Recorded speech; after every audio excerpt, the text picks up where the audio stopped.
Y'all know I'm a big advocate. Whoa! I am not test driving this one. Do y'all hear that? Hold on. Good Lord. Okay, this suspension about to come apart. Alright, this is like a Jeep Compass, guys. Oh my goodness. Let me see something. Good Lord. That is loud. Okay. Let me hurry up and get in the shop. I have to inspect it. 150,000 miles. ABS light on. Traction control light on. Dang. Horrible suspension noise.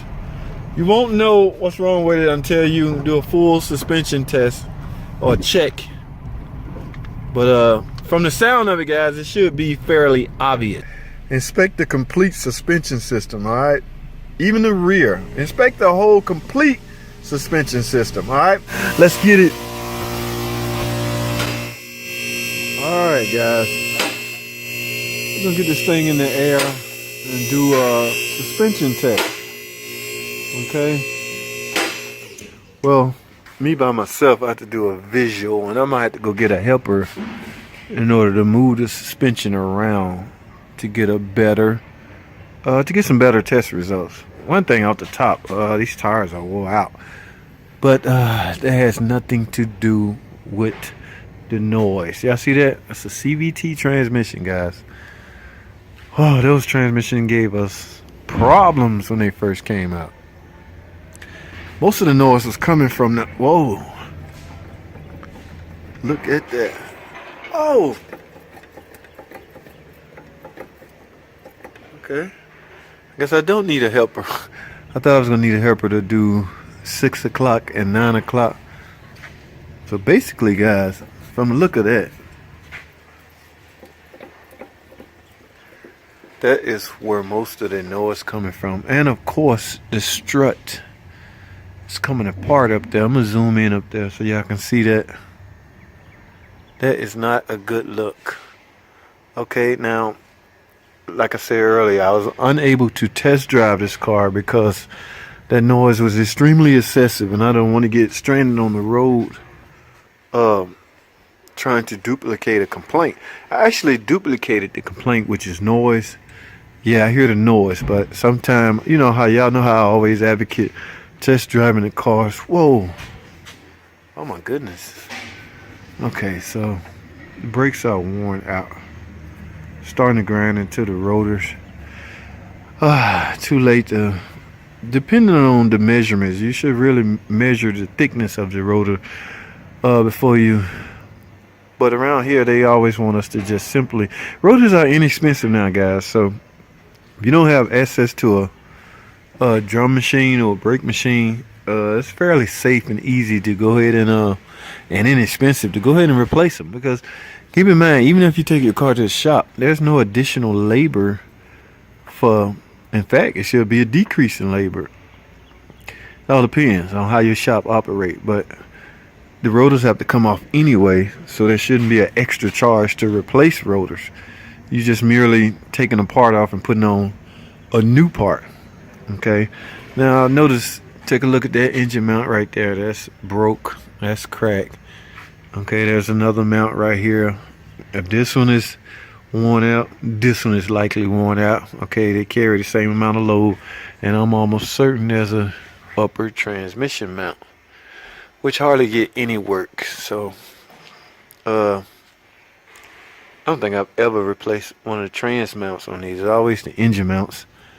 All right, and there's of course there's an upper mount up in this area. So mainly we always end up doing the 3 engine mounts, both lower and the upper side, but this is a problem.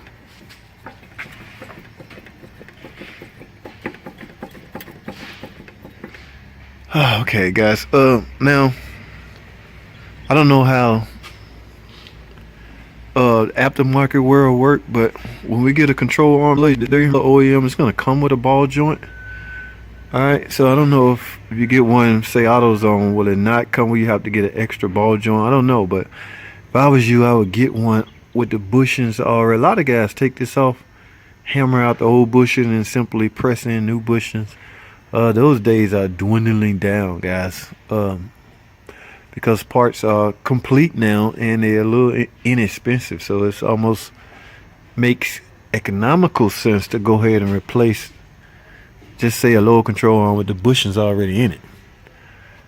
Alright, so I'm gonna let it back down and look over the top end also, guys. Alright, so don't go anywhere. I'm gonna go to another break, and when I get back, we're gonna be on the top end. Alright, stay with me, don't go anywhere. I will be right back. Alright, guys, I have the car down on the ground now.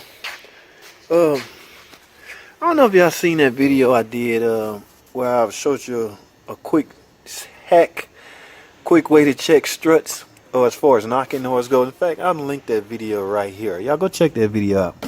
I simply grabbed a spring and was able to pull, and that was clunk, clunk, clunk, clunk, clunk, clunk. That car beat me up. I did not, because the normal typical way of inspecting the front end did not reveal the source of the noise. So until I took it upon myself to do that, that was the only way I was able to find that noise, guys. So yes, y'all check that video out. Now let's see what's going on under the hood. Okay, most of his problems outside of the hood. As you can see, or as you saw, there was no check engine light. All right, why do we have his hood prop taped down?